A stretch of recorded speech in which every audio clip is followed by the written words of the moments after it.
Hello guys, আসসালামু আলাইকুম। আজকে ব্লগটা এখন 11টা বাজে, এখন থেকে স্টার্ট করলাম। তো আজকে রান্নার জোগাড় হয়ে গেছে। আজকে রান্না করব চিকেন, আর ভাত বসিয়ে দিয়েছি।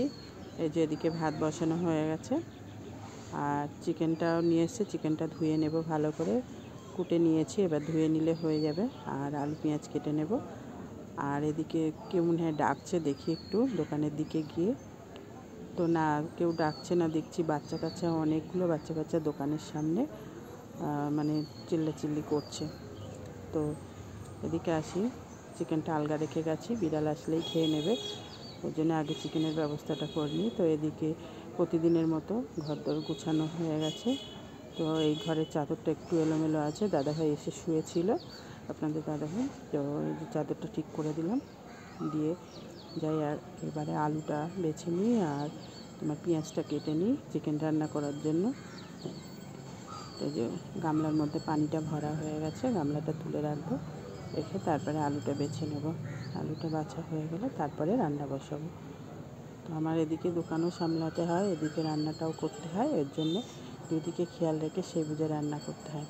তো এই যে পানিটা চাপা দিয়ে নিয়ে তারপরে চিকেনটা কাটবো। চিকেনটা না, আলু আর পেঁয়াজ কেটে নেব। আলু পেঁয়াজ কাটা হয়ে গেলে তারপরে রান্না করব। চিকেনটাকে ধুয়ে নিয়েছি, এই দেখো ছোট্ট ছোট্ট আলু দিয়েছি গোটা। তো আলুটা ভেজে নেওয়া হয়ে গেছে। চিকেনটাও হালকা উষ্ণ গরম পানি করে ধুয়ে নিয়েছি। আর এদিকে তোমার পেঁয়াজ দিয়ে মশলা দিয়ে কষতে দিয়েছি, দিয়ে তারপর চিকেনটা রান্না করব। তো সকাল সকাল গোসল করতে হবে, দাদাভাই তো সকাল সকাল খেতে দিতে হয়। রান্না আমার হয়ে গেছে প্রায়, শুধু চিকেনটা করলে। এই দেখো মাংসর গন্ধ পেয়েছে, আজ বিড়াল এসে হাজির। তো এটা অন্য পুষি, যেটাকে আমি তোমাদের ভিডিওর মধ্যে দেখাই, এটা সেটা না, এটা অন্য পুষি। তাই এসে এই যে মানে বালতি ফেলে দিয়ে তার মধ্যে দিয়ে খাচ্ছে। এই যে চিকেনটা রান্না করছি, এই যে কষানো হচ্ছে এখন। তো বিড়ালটাকে যতই ঘা দিই ও হারগিজ যাবে না, যতক্ষণ না ওর খাওয়া শেষ হবে ততক্ষণ ও এখান থেকে যাবে না।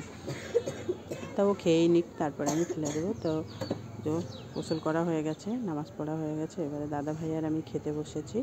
আপনাদের দাদা ভাই আর আমি দুজনে, মেয়ে তো স্কুলে গেছে। তো এই যে দুজনের জন্য ভাত বেড়ে নিয়েছি, আর মাছ ছিল, মাছ ভাজা দিয়েছি একটা। তো এই যে ডাকছি, খেতে ডাকছি, ঘরে শুয়ে আছে। তো চলে আসলে খাওয়া দাওয়া হয়ে গেছে।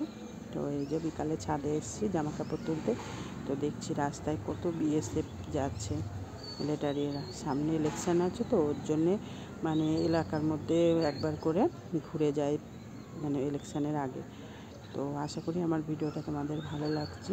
ভালো লাগলে একটা লাইক কমেন্ট শেয়ার করো। আর যারা ফেসবুক থেকে দেখবে তারা অবশ্যই আমার পেজটিকে ফলো করে নেবে, আর যারা ইউটিউব থেকে দেখবে তারা আমার চ্যানেলটিকে সাবস্ক্রাইব করবে। প্রতিদিন এইভাবে ব্লগ দেব। তো ছাদে কুল আছে, তোমাদের সঙ্গে কুল দেখাবো। তো এই যে চলে গেছে, এই দেখো কুল, ছাদে কুল আছে। কুল খেতে কে কে ভালোবাসো কমেন্ট করে জানাবে। আমার তো কুল খেতে খুব ভালো লাগে। কুল রোদ্দুরে দিয়েছি, তা কি প্রতিদিনই একটা দুটো করে খেতে খেতেই শেষ হয়ে যাবে। আর এই দেখো, এই শাকটা দেখিয়েছিলাম, শাকটা তোলা হয়নি, না তুলেই দেখো কেমন হয়ে গেছে। আর হয়তো খাওয়া যাবে না, একে বীজই করতে হবে, সব বীজ বানাতে হবে। তো এই যে জামা কাপড়গুলো তুলে নিই। তো আজকে ব্লগটা এই পর্যন্তই ছিল, বেশি বড় করব না। ভিডিওটা ভালো লাগলে অবশ্যই আরেকবার বলছি লাইক কমেন্ট শেয়ার করো। আর এই যে জামা কাপড়গুলো তুলে নিয়ে নিচে চলে যাব। তো আজকে ব্লগটা এই পর্যন্তই ছিল। এই যে দেখছি আবার যাচ্ছে কি না একটু দেখে নিই। না, ওদিকে গেছে বিএসএফরা, আর এদিকে এখনও যায়নি, মনে হয় না এদিক দিয়ে যাবে, ওদিক দিয়েই চলে যাবে।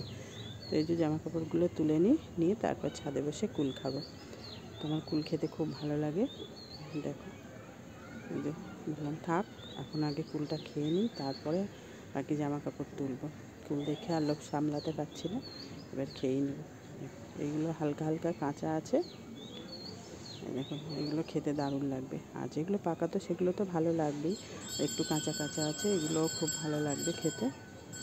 যে একটু কাঁচা কাঁচা যেগুলো আছে সেগুলো বেছে বেছে নেবো। এই কুলগুলো খুব মিষ্টি, খেতে খুব টেস্ট। দেখো কাঁচা কাঁচা দেখে বেছে নিচ্ছি, খুব টেস্ট। তো লবণ নিয়ে আসা হয়নি, তাই শুধুই খেয়ে নেব। বেশি খেলে আবার হয়তো পেট ব্যথা করতে পারে, তাই অল্প করে খাওয়া হবে। তো আজকে ভিডিওটা এই পর্যন্ত, খোদা হাফেজ।